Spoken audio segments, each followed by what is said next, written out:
The narcissist will take advantage of it. They smell it like blood in the water because they can sense that you won't call them out and you won't leave them, which gives them the upper hand and the dominance and power that they value so much in their relationships.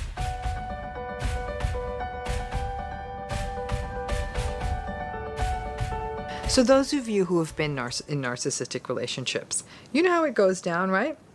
You're doing it, you're getting it right, everything's perfect, but then you make one mistake and boom. So let's talk about this idea that if you're in a narcissistic relationship, you start to feel like you are not ever allowed to make a mistake.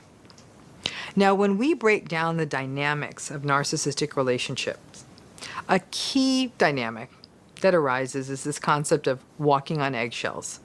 And a big part of the eggshell walking is the sense that in a narcissistic relationship, you slowly learn that you are not allowed to make a mistake, ever.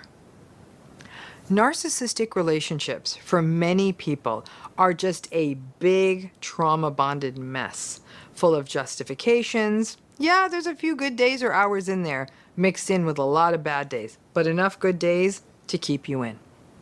So let's break down how this might work. Let's say you're having a good day with your narcissistic partner. Things are going smoothly. Your routine, your day, it's flowing smoothly. You laugh at the same things. The two of you are good. You relax. And then you just make a passing comment. Maybe you'd say, hey, I don't love these new garage shelves and how we're using them. Maybe we could figure those out later today since we have the time. Not a good idea, because then the darkness descends. You may even notice it as a physically noticeable change in their face. Their shame sensitivity gets activated. After all, it was they who picked out those shelves and organized them. You kept your mouth shut for months about the shelves because it was never the right moment. It was too eggshelly. But the two of you were having a good day and you relaxed and you figured you could just bring it up in a nice way. From there on starts a gaslighted, word salad, rage-filled, critical tirade. You'll get something like, oh yeah, sure, you're the authority. You can't even keep your damn purse in order. And exactly what genius idea would you have for these shelves? You know what? You're so right. I'm just so stupid that I can't buy or organize a shelf. Yep, I just run a major company. So why would I be able to organize a garage? But frankly, shelves and garages, that may be more at your pay grade. So have at it and expect nothing from me. Yikes, right?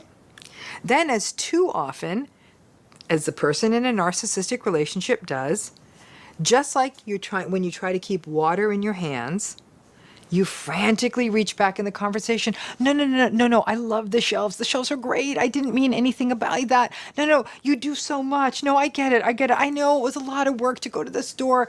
I had no right to criticize you. Gosh, we're having such a good day. Look, can we pretend we didn't talk about these shelves? Like, this doesn't matter. It is too late now. Because alas, once that shame rage spiral gets activated, it all spins into oblivion. There is no righting the ship. You make a promise to yourself, I will never make that mistake again. I will never bring up that kind of stuff again. And then those nevers mean that your world narrows and narrows and more topics become off limits. The slow descent into complete self-censorship and a life lined with eggshells. Then when you're jumpy, when you bring up issues down the line and you're like, I don't know if I want to bring this up, then they'll call you out saying, gosh, you're so anxious and meek. Can't win. The basic rule of the narcissistic relationship is that you can get 1,000 things in a row right, but they will still judge you on the basis of the one thing that you got wrong. And everything will be judged from that perspective. A primary element of the narcissistic dynamic is that you always feel the need to sort of start rolling out wheelbarrows of all of the evidence of the things you got right in the relationship and show them the evidence that they even thought you were right at the time. Don't bother. The narcissistic person does not care. They are simply looking for a fight, a place to relieve tension, to prop themselves up by diminishing you or to avenge their shame. No amount of evidence is going to turn that around, so you might as well save the time. Where this dynamic is particularly tragic is for children. Children are shattered when they can go from right to wrong so quickly. And kids make mistakes, it's what kids do. And this really hurts when it feels capricious and disproportionate. Any of you watching this who grew up with a narcissistic parent knows that you live in fear of getting it wrong, of making a mistake all the time, because your parents' rage was often so disproportionate and swift if you made even a little mistake. And then there was the fear that not only they would rage at you, but they would go on to take it out on other members of the family, that you may have even felt the need to protect them, and so you try even harder to not make mistakes. Or, even worse, you knew that there was nobody there who could protect you from the parents' rage. With a child, the sequence might be that knowing that the controlling narcissistic parent, for example, couldn't bear a mess or anything out of order or routine in their house. And so even sensing the time of day when the narcissistic parent would be coming home from work or something, the child may become increasingly anxious. And upon hearing the car in the driveway or the sound of the narcissistic parent coming up the steps, they rapidly try and clean up everything so that they're ready and don't get in trouble. And yet sometimes, because a child is a child, perhaps one thing would be left out. And then the narcissistic parent would come in and pounce. That child who worked so hard to clean up learns that one mistake means rejection. And for this reason, patterns such as perfectionism and almost obsessive compulsive types of patterns like double and triple and quadruple checking are not uncommon for survivors of narcissistic abuse in the family of origin, because that attempt at perfectionism or getting it just right was a survival mechanism, an attempt to not make the mistake, the little mistake that would damn you and result in rejection and rage. The narcissistic style is very tunnel visioned, as a personality style goes. Narcissistic people only see what is relevant to them, what is useful to them, and what is good for them. So if on a given day you are good or interesting or relevant to them, then they may seem like they need you or like you or might even be enjoying you. It's not about you. It's by some lucky coincidence that you lined up with what they needed or wanted that day. Maybe they liked your narcissistic supply that day. Maybe you are doing something that they need. But their tunnel vision means that anything that is experienced as an inconvenience or an aggravation or a violation of their worldview or order is met with rage and disappointment and cruelty. Your mistakes get judged harshly because they're inconvenient for them. The tunnel vision means that they cannot see people wholly and they cannot see people fully because they're not noticing the whole you. Instead, they see you as a series of separate things, as separate functions, almost like separate photographs, rather than a long continuous streaming video. And because they can't see you wholly and fully, they can't see all the good things about you and balance it against some of the mistakes you make sometimes, and you just become a series of behaviors rather than seeing all of you. And if they don't like some of those behaviors or things you do or say, then they explode. The narcissistic lack of capacity for intimacy means that they view people as objects that exist for their needs, and they don't make allowance for humanity and mistakes. That's not possible for people who are not capable of intimacy. They don't see people with that level of depth. To feel like you cannot make a mistake, and if you do, you lose their love or regard, is an impossible way to live. It contributes to anxiety, self-doubt, second-guessing, perfectionism, negative self-evaluation, and a constant sense of tension. You obsess over your words and actions so you can avoid making those mistakes. And you start to live in fear, even on the good days. Because because we're all human, at some point you're going to do the wrong thing. And so now even on the good days, you can't relax. With each passing hour, you can't exhale. Instead, you wait for the other shoe to fall and the day, as always, to descend into judgmental chaos. And what sets the narcissistic person off may vary across people and situations, etc. You may notice that a friend can make a certain kind of a joke with them and they don't even react. They may even laugh. But if you make the same kind of joke, they explode. You are just a different source of supply to them. Everyone is. And if you attempt to point out that difference in their reaction to the same joke twice, guess what you're going to get? Yep, rage. We are humans. We make mistakes on an hour-by-hour basis. And to hold yourself to a standard of inhuman perfection just to keep a relationship going is not going to work. It fosters the dissonance and the trauma bonds too. On a good day, you might get the data to justify the relationship, and then when your mistake results in things going south, then you blame yourself because you're like, well, it's not going well because I made a mistake. We all make mistakes. It's what makes us us.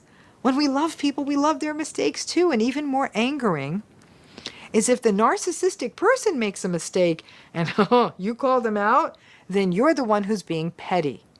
Hypocrisy is the prevailing climate of the narcissistic relationship. So, in your own life, the next time you make a mistake, please embrace it as your humanness and recognize that the narcissistic person's inevitable rage at your mistake is their wound, not yours, even if it's activating yours. But the core element of walking on eggshells is that fear of making a mistake. One mistake and it's over.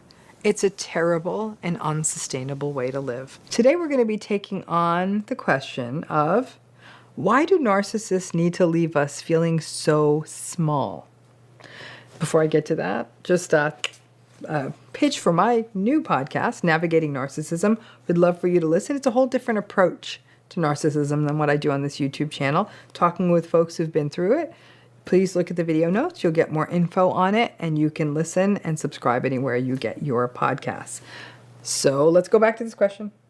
Why do narcissists need to leave us feeling so small? If you have an answer to that question, drop that one in the comments. Here's my answer to that. Why do narcissists have to leave us feeling so small? So they can feel big. And that could be the end of the video, but not actually. But really, that is that. Everyone else needs to be small so they can feel big. Let's break down some of the ways that they do this. The first way they leave us feeling small is comparison. They leave us feeling smaller by comparing us to other people. In an intimate relationship, this may be them noticing other people in an inappropriate way when we're just sitting right there in front of them, or staring at people, or comparing us to other people's spouses, or other people they know, people they see in public, people they see on TV or social media. In families, it's about comparing you to siblings, cousins, other children, or other people, or comparing the entire family to another family. Look at the Joneses. They're so much more together than us. In the workplace, it can be about pitting people against each other to win the boss's favor. It's a form of triangulation, and let's face it, in real life, we can't look like a photoshopped avatar, but ultimately it's not about that. Narcissistic relationships are about always feeling like we have to pedal faster and faster, to do more and more to win them over. They set it up like that. But when they compare you to someone else, you feel smaller. You'd feel not good enough. And what that does is allows them to remain dominant, and you continuing to cater to them and try to be as good as the person they're comparing you to. Comparison has no place in a healthy relationship, especially as a form of criticism. When it happens, Step away and disengage and recognize the toxic dynamic that it is. I personally have endured this a lot with a family member, and it broke my heart for years. I still feel very unattractive and less than. But now when this person does it to me after all these years, I just get up and leave wordlessly. Another way they leave us feeling smaller is humiliation and mockery, which obviously is going to make anyone feel small. And sadly, the narcissists go there, often. They may tell you that you're dumb, foolish, unattractive, slow, can't cook, can't drive, can't do anything. They may laugh at you when you make a mistake or when you try something new. Many people will say they lose their courage in narcissistic relationships because they're regularly mocked when they try to do something or try something. It can constrict you and leave you terrified of attempting anything. And if this happened to you in childhood, it can completely silence your willingness to put yourself out there or even drive what feels like social anxiety. Because of this humiliation, of this mockery, you'll feel small, whether this happens with a partner or it happened in your family. And the doubly awful thing they will do is mock you, humiliate, degrade, and laugh at you. And if you do attempt to share your feelings and hurt about their conduct, they will laugh at you some more and tell you, oh, can't you take a joke, or we're just having fun. Third way they make you feel smaller is contempt. It doesn't feel good when someone is disgusted by you. You know what I mean. A person who literally would sneer at you and feel and seem disgusted or dismissive or contemptuous. It's the ultimate in dismissal. Contempt is also often associated with snobbery, things like having contempt for you for wearing the wrong thing or the wrong label or not knowing how to pronounce a word, or about you not knowing about some fancy food or wine or restaurant or some other superficial BS. Contempt may be about you not knowing something. Ugh, what kind of fool doesn't know how to do this or that? It may be about your taste in something. Ugh, that's disgusting. You eat that crap? It may be about your clothes, your appearance, your background, where you grew up, where you live, what you do, what you like. It may even be about your emotion, a contempt or a disgust about your emotional states. And many of you in narcissistic relationships can remember a time when the narcissistic person sneered at your emotional pain as though they were literally allergic to your emotion. It's just a projection on their behalf, but it still hurts. Contempt is a dehumanization, and it makes you feel like a tiny little speck. Narcissistic parents will be contemptuous of your needs and wants and shame you for them. Narcissistic partners may be contemptuous of everything about you, which leaves you feeling not enough and often awkward or unworthy. Narcissistic snobs may have contempt for various aspects of your life. Contempt is how narcissistic people go through relationships, and it always leaves people feeling small. Ironically, John Gottman, the famed marital researcher, says that contempt is a sign that a relationship is pretty much done.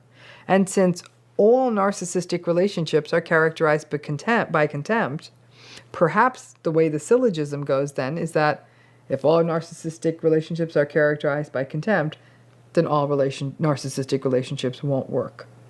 But at a minimum, one thing is for sure, contempt always leaves us feeling small.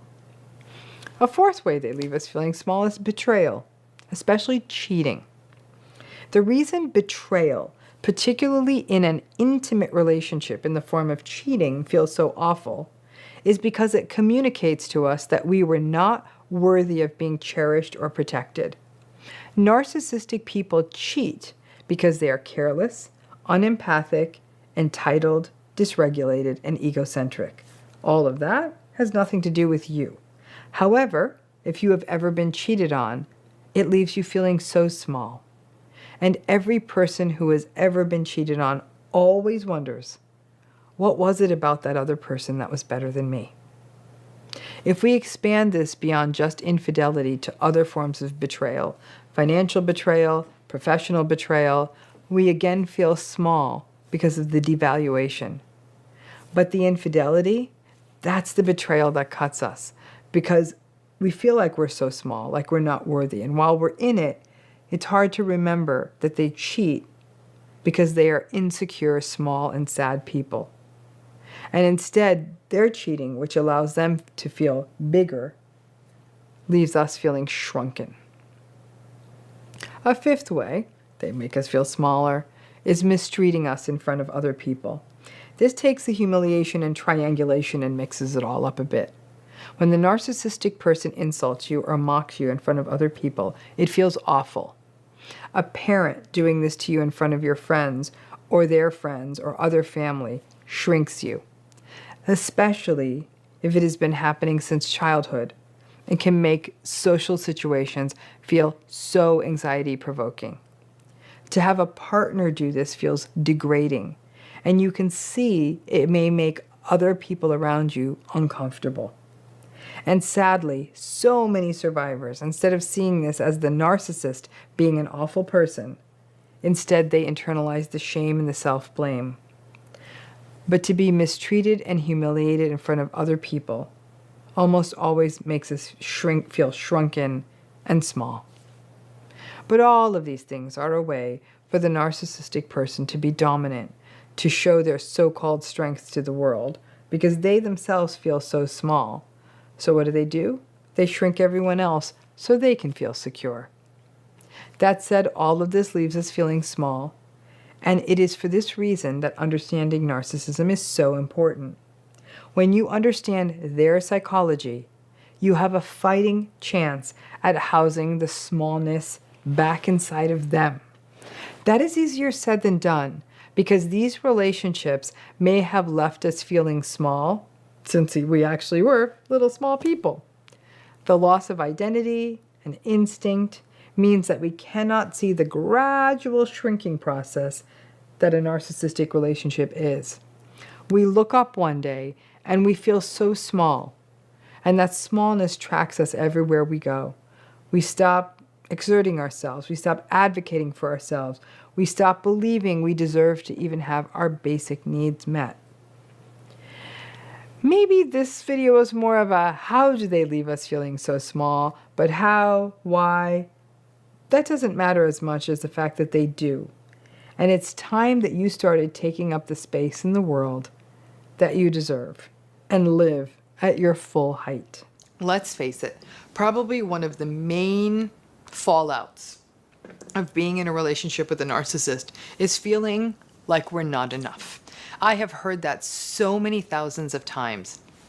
And in the majority of cases, it's from people who either grew up with a narcissistic parent or are currently or in the past have been in a narcissistic relationship. So I'm going to share with you, and this was really culling over my notes and things I've worked on over the years, the 10 reasons why we feel, while a narcissistic relationship leaves us feeling like we're not enough. And if you have more than 10, please add them to the comments. If you're new to this channel, please subscribe and join us.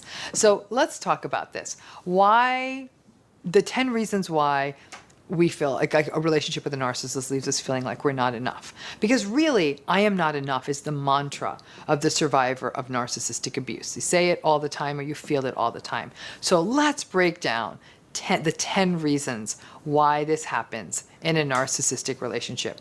Reason number 1, they tell you you're not enough. We might as well get the simplest reason out of the way first, right? They may literally say to you things that are as awful as, I could do better than you, or other people's children do so much more for their parent than you do, or things like, why can't you make more money? So whatever little tiny bit of frontal lobe chip or big piece of frontal lobe inhibition they're missing, they just say, narcissists just say what they want. And because of their lack of empathy, they actually don't care how much those statements hurt you. Reason number 2, you feel like you're not enough in a narcissistic relationship, they regularly compare you to other people. These comparisons can be subtle or just in your face. They may literally compare your appearance or your accomplishments or your behavior or so anything about you to somebody else. This is the parent who pits the kids against each other. The scapegoat knowing that they were never going to measure up against the golden child. And the parents sort of set this up as some sort of sibling cage fight. Narcissists triangulate in the workplace. They basically tell you that you aren't as good at something as someone else, which puts you, obviously, in a very diminished position, which is great. It's all the better to control you. And obviously, if you're in a relationship, they'll often say, well, such and such's wife does so much more than you do. Number 3, they gaslight you. When we are gaslighted, we go to a place of assuming we are the ones that are wrong. We are the ones that are mentally ill. Maybe we ourselves are narcissistic, forgetful, losing our memory, paranoid. When this happens enough, when we're gaslighted enough, we find ourselves in a really destabilized position because we doubt ourselves and we become confused. And in that state, we believe that we're lacking something, and obviously that we're not enough. In fact, if we're gaslighted enough, we feel like, I'm so lucky that this person wants to be with me, because who would want to be with someone who's as confused and crazy as I am? Number 4 reason we feel not enough in these relationships. Narcissists only pay attention to you when it's convenient for them. After the initial idealization of your relationship with them becomes a distant memory, the narcissist may pay attention to you only if they need something: sex, attention, validation, a sandwich, a clean shirt, or because they need to take a holiday picture. But you start to recognize that basically they hold you in the same esteem as they do the coffee maker in your kitchen. When we feel as though we do not exist to someone else unless we are relevant to them, that can push us to feel as though we are not enough. Reason number 5 we don't feel enough in these relationships, because they don't listen to us. One of my favorite narcissistic ploys that I've observed is how they so often walk around saying that they have ADHD. So that's why they can't pay attention to you. But interestingly, narcissists who say they have ADD often have more than enough attention span to yammer on about their own lives or to stare at Instagram for 6 consecutive hours. Being in the presence of someone who does not hear you, who does not see you, is dehumanizing, and it contributes very much to this feeling of being not enough. The 6th reason is they say weird, manipulative stuff like, nobody will ever love you the way I do. That is a classical narcissistic ploy that oddly, it's supposed to feel special, but it is actually devaluing. Why wouldn't somebody love me as much as you do? Why wouldn't someone love you as much as this person says they do? You're wonderful. Someone else would see your wonderfulness too. Those kinds of subtle, passive-aggressive digs over time leave you feeling like you are lucky that they're even with you, leaving you feel like you're not enough. Reason number 7 is narcissists have contempt for all of us. Contempt is a soul killer, and it is a classical dynamic in narcissistic relationships. They have contempt for your interests, contempt for your preferences, and in some cases, they just have contempt for you. They look at you with disgust. And that can come out in a million invalidating ways, from just a sneering rejection of you to a sense of snobbery, or just a world that has been created in your life with them in which you just often feel stupid. When you are in the face of someone who is contemptuous, I can guarantee you will feel like you're not enough. The 8th reason we don't feel enough is how much time narcissists get lost in social media. They either covet the life of other people or inappropriately covet other people. For example, they might like images from inappropriately young or inappropriately underdressed men or women when they are already in a relationship themselves.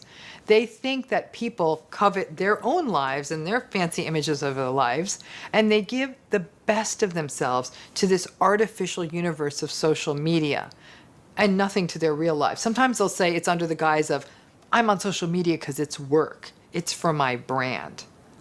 You will then wonder why a random gal in Miami is getting more regard from your partner than you, and you wonder if that's part of their job description. And a partner choosing this alternate and false universe of social media feels negating and contributes to feeling, yep, you got it, not enough. Reason number 9 we often feel like we're not enough with the narcissist is that sometimes they cheat on us. Now, not all narcissists cheat, but when they do, many people struggle with that sense of, I must not be enough, because if I was, they would have stayed with me. Or if I'd been enough, they wouldn't have needed to stray or wander. What's interesting is narcissists cheat because they are validation seeking, novelty seeking, entitled, and lack empathy. Actually, they aren't even thinking about you and your enoughness when they cheat. They're only thinking about themselves. But it's a common refrain I hear from people who have endured narcissistic relationships. They endure them, they just get cheated on, and they're like, yep, I'm not enough. And reason number 10, we feel like we're not enough in these relationships, is because the narcissists feel like they're not enough. And that right there is the core issue. In some ways, what they are doing, in most ways, is what they're doing, is projecting their sense of being not enough, that unresolved sense for them, and they project it on everyone around them. The narcissist's insecurity is buried deep, deep inside, and they are not in touch with it. Never, ever, ever, ever tell a narcissist that they are insecure. They will bite your hand off faster than a lion could. But their unresolved, undetected insecurity and their internal sense of not enoughness is consistently projected on other people. Sadly, so many of us internalize it when we're in the presence of a narcissist, but it's their stuff. Let them hold on to it. And when you can get there, perhaps you can see it, their not enoughness, their sense of insecurity. Perhaps one day you'll see it from a lens of compassion from a distance and slowly cultivate other, healthier spaces in your life.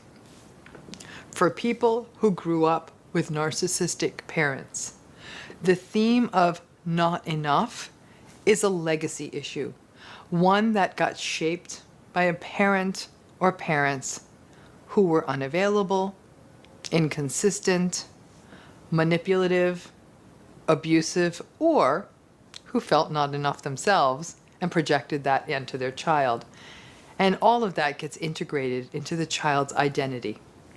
When the not enough script has early origins, it's much harder to shake, and sadly can result in a sort of unconscious drift to choosing and enduring a narcissistic and difficult partner.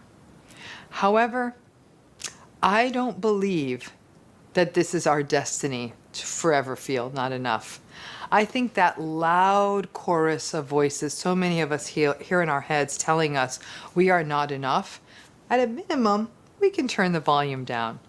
Will those whispers of not enoughness probably always last? Yeah. But at some point, we can recognize that they are merely the broken voices of other people we have internalized. And one day, you might feel brave enough to just reach in, pull them out, and silence them once and for all. I'm a big believer that people are enough by dint of their existence, by dint of just getting through the days. And this idea of not enoughness has very wide, deep roots. But these are probably the top 10 reasons why people in narcissistic relationships so often feel like they're not enough. So let's talk about this idea of self-devaluation. Negative self-talk is a classical pattern observed in people who are experiencing narcissistic abuse. It can be anything from saying, I'm unattractive, to I'm stupid, I'm bad at everything, I can't do anything, just a bad person who is unqualified. Now, self-devaluation isn't just negative self-talk. It's also not valuing yourself, particularly in terms of self-care. And I don't mean go to a spa self-care. I mean not eating right, not exercising, not looking after your health. After years in a narcissistic relationship, you have been devalued for so long that it almost takes away the incentive, or basically there's almost a value to you not taking care of you. Why would you? You're always told you're no good. And this can really have long-term effects, because not only are you then enduring the mental health effects of narcissistic abuse, but also the physiological effects of poor self-care over time, like not getting preventative health care screenings. Self-devaluation also manifests in the choices that you make for yourself. Obviously, the most compelling is if you choose a bad partner for yourself. And honestly, this can happen as a byproduct of the long-term self-devaluation that started for you because you're from a narcissistic family. And you may, upon meeting a narcissistic partner, take the stance of, maybe this is all I deserve. You may also devalue yourself in the way that you may not push yourself in your education, or choose the better of the schools you're accepted to, or choose a job below your skill set or what you want because you don't think you could do well in another job, or you sort of almost have no right to take a better job. I see this happen all the time. People who simply don't value themselves. They just don't give something a shot. They don't try for the promotion. They may, for example, not allow themselves to accept a transfer to a new city that could advance their job responsibilities as part of the self-devaluation. And it really means that you don't value yourself enough to pursue your aspirations or your dreams after years of hearing, again, you're not good enough. So the things you eat, the company you keep, the job you take, the words you say about yourself can all be examples of self-devaluation. When you are experiencing narcissistic abuse, the gaslighting, the manipulation, the contempt, the devaluation, and the invalidation all together take a cumulative toll. In essence, you internalize all of this, all of what the narcissist is saying, into your self-talk. So let's take a step back and think about what I've said in the past about cognitive dissonance. The bottom line is this: we don't like psychological tension. So what do we do when we need to break that cognitive tension? And that's where cognitive dissonance comes into play. As you know from prior videos, it's how people get stuck in narcissistic relationships. You justify and rationalize their bad behavior as a way of almost reducing the tension of, I don't want to leave this, I'm scared. And it plays a role, though, in the narcissistic relationship, it plays a role in how you value yourself. The tension between someone invalidating, insulting, dismissing, or gaslighting you, all of that's happening. At the same time, you're trying to maintain the thought that you're a good person who deserves to succeed and are a lovely person all around. That doesn't fit. So there's only two ways to make it fit. Number one, stop listening to the narcissist or get away from the narcissist. Or number two, shift how you think about yourself. You have to think badly about yourself to be with somebody who thinks badly about you. So the majority of people, rather tragically, choose option two. The way you think about yourself and value yourself or devalue yourself is also how you present yourself. If you think you are a sloppy, not good enough, untalented hack, that's not exactly you putting your best face forward. Many people in narcissistic relationships take the sort of virtue of humility and maybe a little bit of self-effacement to an incredibly unhealthy level. In some ways, maintaining that devalued sense of self makes the narcissistic relationship make sense. Well, they're invalidating me and I suck, so it all makes sense.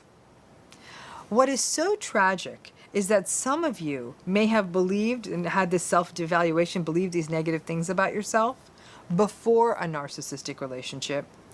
But in some cases, some of you may have actually been rather self-confident people before you met your narcissist.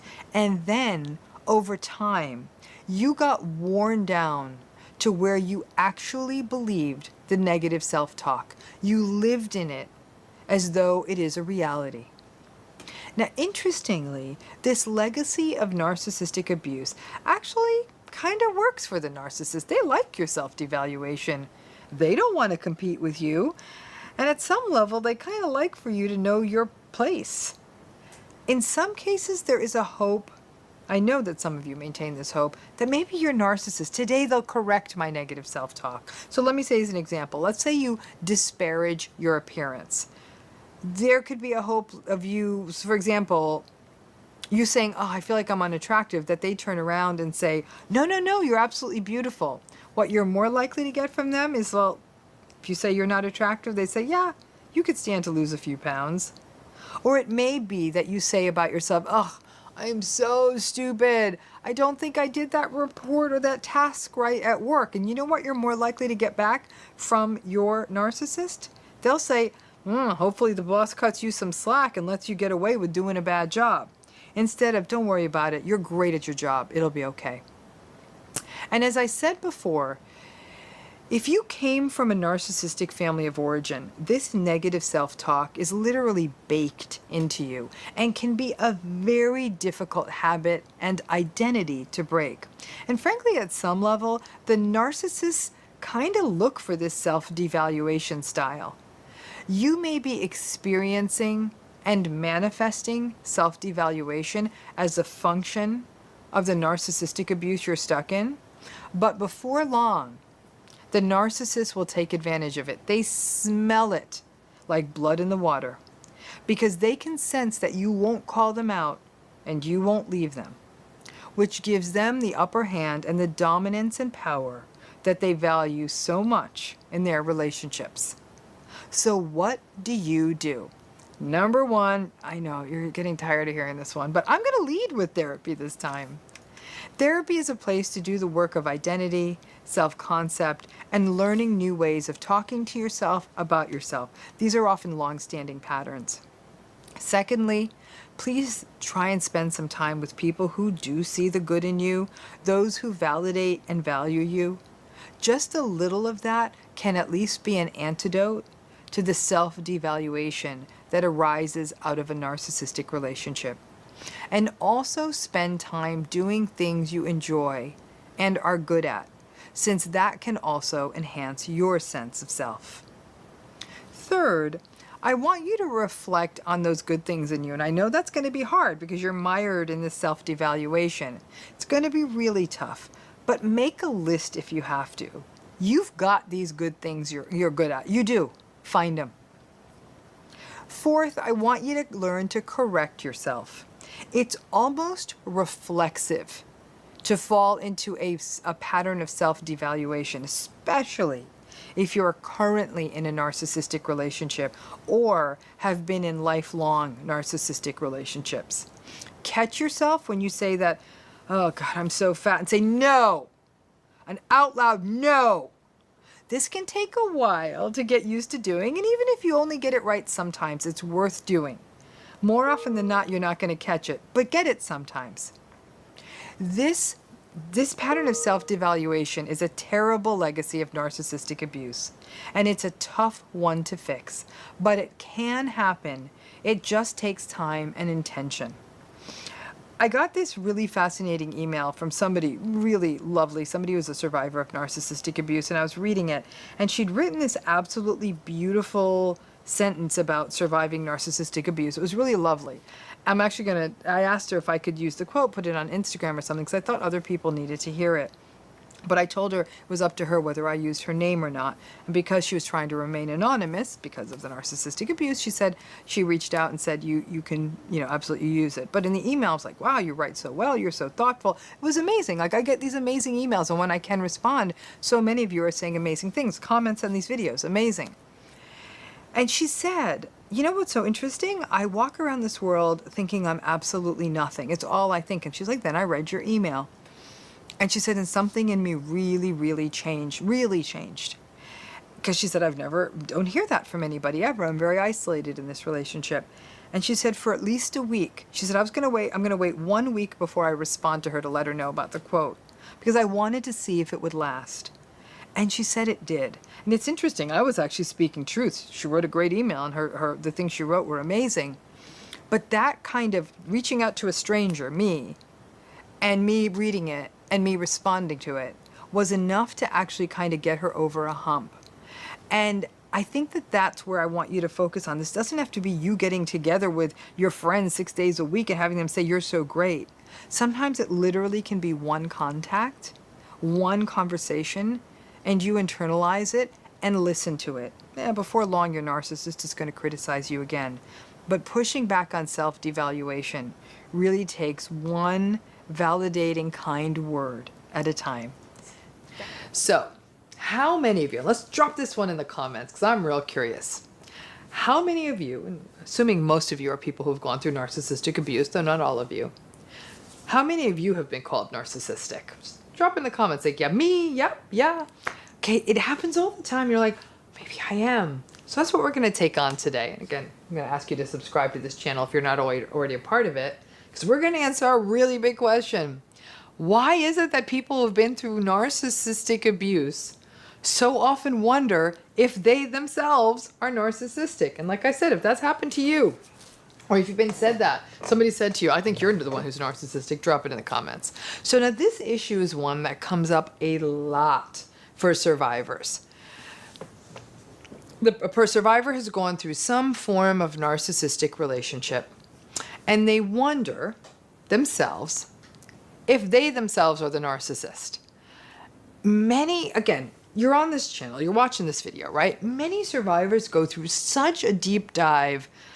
They read books, they go online, they watch channels like this and wonder, maybe I was the one who wasn't empathic enough. Maybe I'm being too hard on them. I do like social media. Maybe I need validation. Maybe I'm not doing a good job of seeing their point of view. You've done this, right? You're wondering. It's like, am I the problem, right? And all of this is the brainwashing experience that sadly is the narcissistic relationship.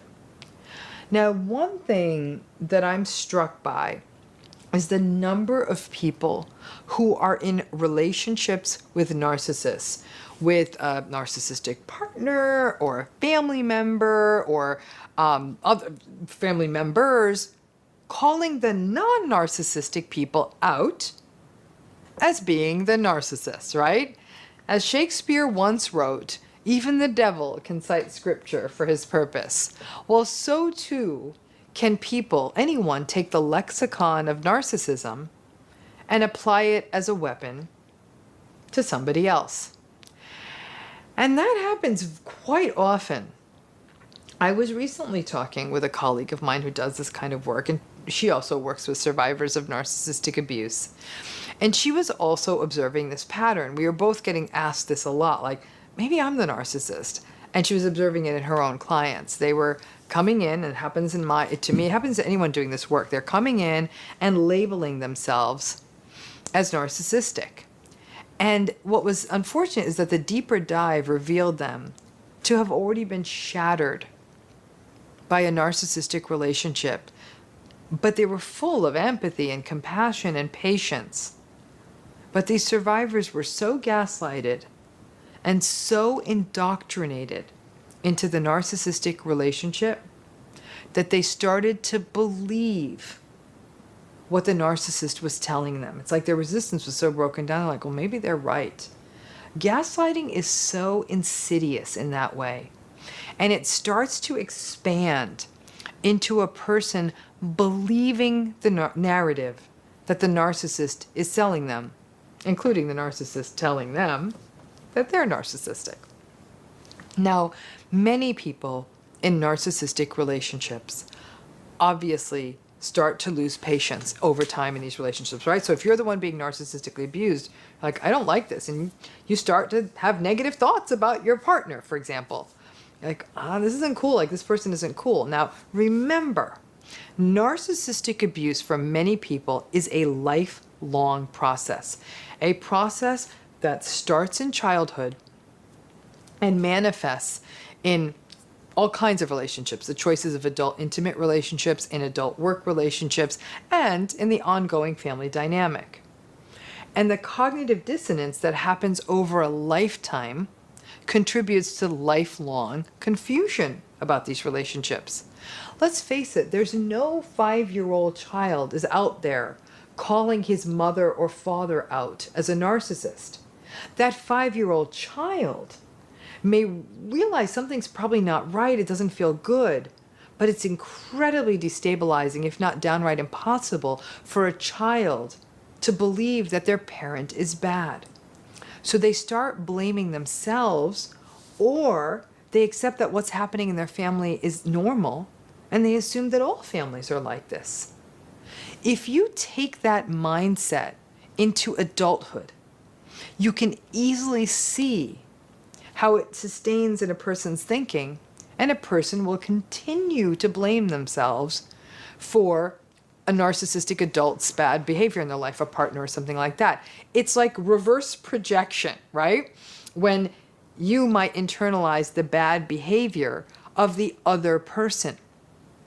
The fact is, if you spend enough time with a narcissist, you may very well start wondering if these are your patterns. And it's not the other person, it's you. Again, I'm back on the Nietzsche kick, but Nietzsche said it, if you gaze long enough into an abyss, the abyss also gazes into you. And that's when you can sort of feel like, am I getting these qualities as well? We are so culturally indoctrinated in this idea that we're never really supposed to say bad things about our parents or our spouses, especially you're not supposed to say it about the more powerful spouse. You're not supposed to say bad things about family members. Old, tired adages out there like, if you don't have anything nice to say, don't say anything. Well, that's exactly when you should be talking. And then that translates into believing that we are bad people if we even think these negative things about these significant people in our life. Think about it. Whether it's the fourth commandment, whether it's religious teachings from any religion, over and over, what did they say? Honor thy mother and father. They didn't talk about narcissism in the fourth commandment. They're like, blindly honor them. Again, a sentiment that's reproduced in the religious texts of all major world religions. So when a person who is being narcissistically abused, especially if that started in childhood, starts thinking badly about their mom or their dad or their husband or their wife or their partner or their adult child or their boss or their sibling, they may very well start thinking of themselves as a bad person, and may even extend that farther and say, I think these terrible things about my mother, maybe I'm a narcissist. I get messages every single day from people who say, maybe I'm the narcissist. And when I do have the opportunity to talk to the person, I ask them, do you have empathy? Real empathy? Not the made-up salesperson, manipulative, mimicky BS empathy. I mean real empathy. Do you value other people? Do you respect them? Even when their opinions are different than you, can you respect their opinions? Or at least hear them? Are you able to regulate your emotions appropriately? Are you aware of your impact on other people? And I guess if a person isn't aware of their impact on other people, they won't be able to answer that. Are you able to do things like wait in line, follow the rules, recognize that the rules apply to you? Are you contemptuous of other people and their needs? I hope not. You need to know you before you start calling yourself a narcissist, and then slowly come out of the haze of self-gaslighting and brainwashing that is a narcissistic relationship. Listen, I have to be open and honest. There are people out there who are in narcissistic relationships who are narcissistic themselves. So you got two narcissists in a relationship. One may be just sort of taking it harder than the other. It is what it is. That's why I'm saying that just because someone's in a narcissistically abusive relationship doesn't mean they can't also be a narcissist. Everyone has to do their own deep dive and be aware of how they function with others. But think about those questions that I asked you. Talk to a mental health practitioner. Be self-reflective. If it turns out that you do have a narcissistic personality pattern and you're committed to changing them, then make the change. It's not impossible. The reason they rarely change is because they don't think anything's wrong. But if you're the one who does, then great, change it. However, if those patterns don't fit you, if you're not narcissistic and it's an accusation being thrown at you by someone who is narcissistic, take a step back and think about it critically. It's exhausting to survive a narcissistic relationship, but holding on to your reality is the most important thing a person can do.